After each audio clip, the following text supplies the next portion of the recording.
Bonjour. Voilà, récemment, il y a eu un certain nombre de vidéos sur le dénombrement dans MN2FQ, donc je propose de faire un bilan, un petit résumé, un petit synopsis de ce qui a été dit, parce que c'est important. Je pense que compter les choses, et justement ce que les corps finis nous permettent de faire, ça permet de bien vérifier qu'on a compris toutes les notions. Par exemple, les notions d'être diagonalisable, bien sûr, d'être nilpotent, d'être trigonalisable, d'être semi-simple, des notions un petit peu plus subtiles, d'être cyclique. Voilà. Et tout ça, en le comptant, on est sûr de rien avoir oublié. Voilà. Alors, donc je vais appeler Dn le cardinal de l'ensemble des matrices diagonalisables de Mn2FQ, nu-n le cardinal de l'ensemble des matrices nilpotentes. Sn, alors attention, je mets un O, c'est les matrices. Alors attention, elles vont être semi-simples cycliques. C'est-à-dire, donc ça on l'a vu dans une vidéo précédente, c'est les matrices qui sont semi-simples. Ça veut dire que à la fois le polynôme minimal est simple, se décompose sans multiplicité en produit de polynômes irréductibles, et c'est égal au polynôme caractéristique. Voilà. Donc ça va être quelque chose d'important. Donc, en gros, si vous préférez, le polynôme caractéristique se décompose en irréductible sans multiplicité. Voilà, sur K. Voilà, ça. Et là, ça va être le cardinal de l'ensemble des matrices trigonalisables. Donc le plus subtil étant celui-ci qu'on avait réglé à coup de lemme chinois, hein, et de regarder pour une matrice donnée là-dedans,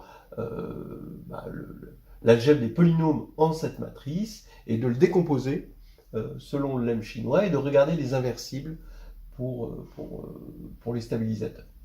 Bon, ce qui avait été fait dans une vidéo précédente. Alors, regardons et faisons le lien. Alors donc, bon, ça, j'ai mis des petites définitions hein, pour se rappeler. U, un endomorphisme ou une matrice va être semi-simple si mu U est sans multiplicité sur K. Cyclique, c'est si mu U est égal à qui U. Et semi-simple SSO, ici, SSNO, c'est semi-simple cyclique. À la fois ça et ça. Ce qui revient à dire que qui U est sans multiplicité sur A, parce que mu U, il divise toujours qui U. Voilà, donc allons-y pour les cardinaux. Alors ici, vous prenez Dn, donc Dn, on avait montré ceci dans la première vidéo. Et en faisant du regroupement de termes, c'est équivalent quand Q tend vers plus l'infini à Q puissance n2 sur factoriel n. Ce qui veut dire que quand Q est grand, la probabilité de tomber, quand on prend une matrice au hasard de Mn de Q, eh bien la probabilité de tomber sur une matrice diagonalisable, c'est ça tend vers 1 sur factoriel n. Là ici, Gn, bien sûr, c'est le cardinal de Gln de Fq, ici, je vous le rappelle. Bon, nu-n a une formule étonnamment simple par rapport à la complexité de l'objet. C'est Q puissance n, facteur de n-1. SNO, eh bien, on a vu dans une vidéo que la probabilité de tomber sur une matrice comme ceci tendait vers 1 avec Q, c'est-à-dire que ça c'est équivalent à Q puissance N2. Et si on remplace semi-simple cyclique ici par semi-simple tout court, du coup forcément ça ne peut pas dépasser N2, ça c'est contenu dans SSN, d'accord, évidemment, et donc ça ne peut pas dépasser, donc ce sera encore équivalent à Q puissance N2, on l'avait déjà vu. Maintenant, il reste celui-ci, et les matrices trigonalisables. Et là, c'est pas trop difficile. Regardez, en fait, en calculant le nombre de matrices diagonalisables, on calcule finalement le nombre de décomposition de l'espace FQN en Q, en somme directe de Q espace Tout simplement, les espaces pouvant être éventuellement nuls. Hein. Et en fait, bah oui, parce que se donner une matrice, à partir du moment où on a ordonné K, de 1 à Q, d'accord, le corps K, eh bien, se donner une matrice diagonalisable, ou un endomorphisme diagonalisable, c'est mieux avec l'endomorphisme, c'est équivalent à se donner ces sous-espaces propres qui sont, on le sait, en somme directe. Voilà.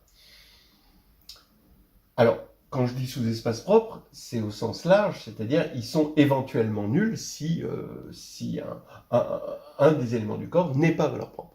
Donc, bilan des courses, le nombre de décompositions possibles en Q sous-espace de FQN, avec éventuellement des sous-espaces de dimension nulle, est égal à ceci.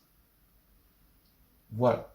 Donc maintenant, quand on va prendre un endomorphisme trigonalisable, il va donc avoir une décomposition de Dunford, puisque son polynôme caractéristique est scindé. Donc si vous connaissez la construction de Dunford, vous savez que sur chaque EI, bon, là ça va être le sous-espace caractéristique, vous assignez une valeur propre, d'accord? Donc ça va être la partie homothétie, zeta-i, mais là c'est gratuit puisque c'est déjà EI.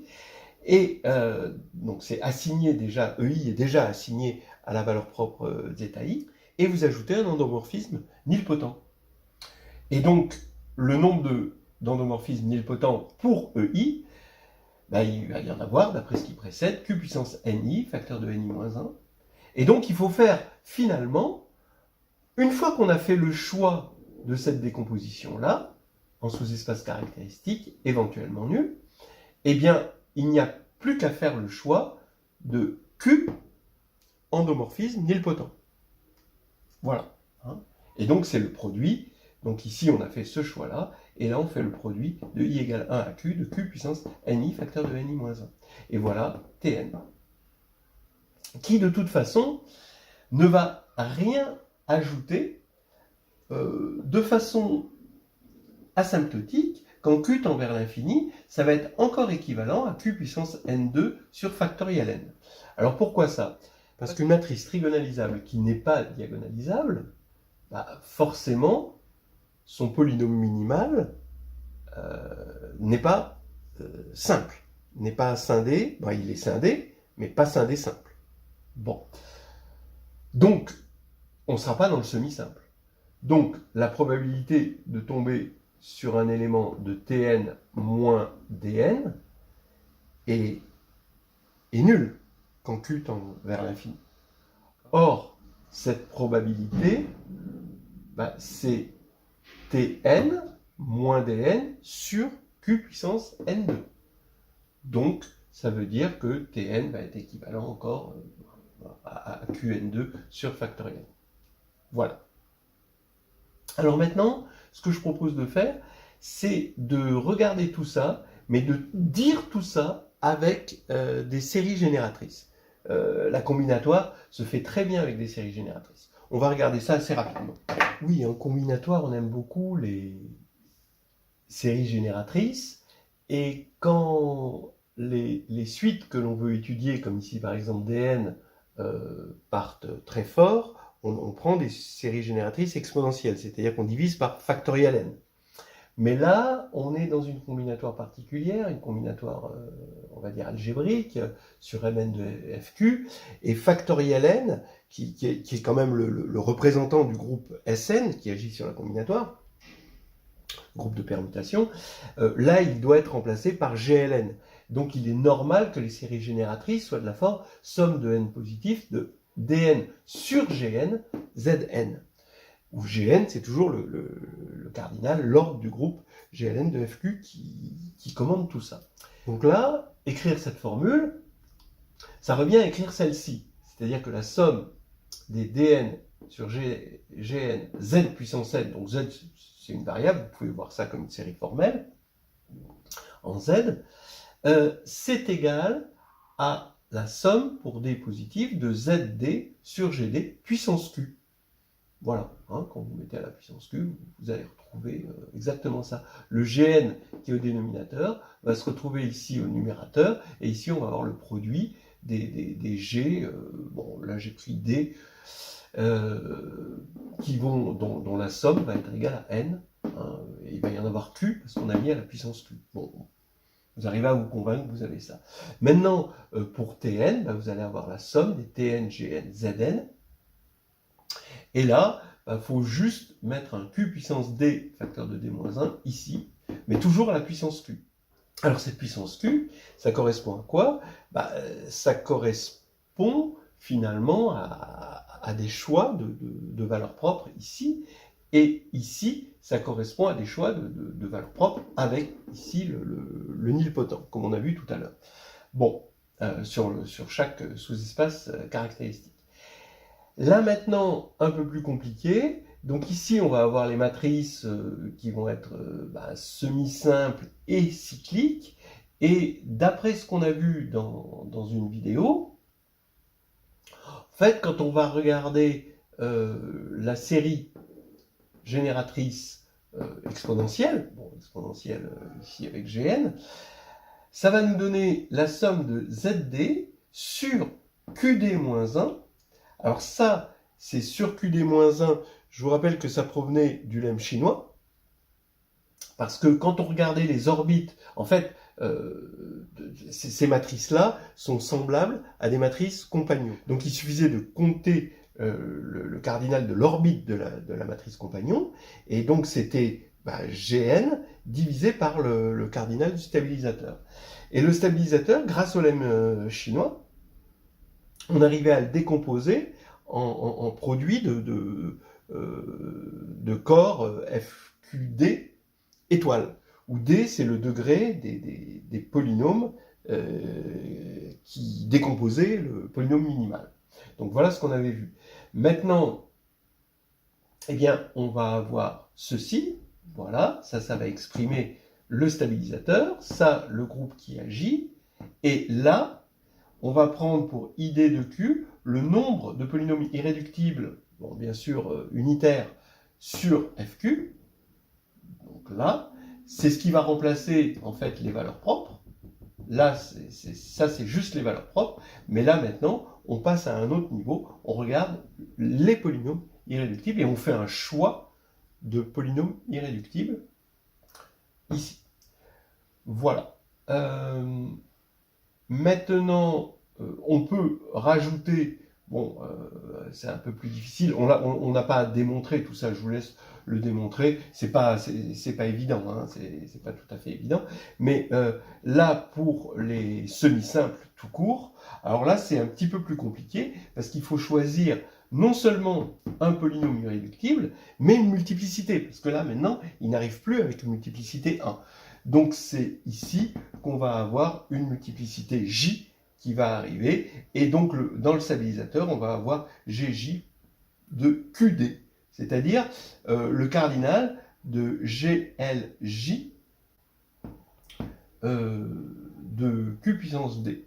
De sorte à ce que quand J égale 1, eh bien on retrouve le Qd-1 ici.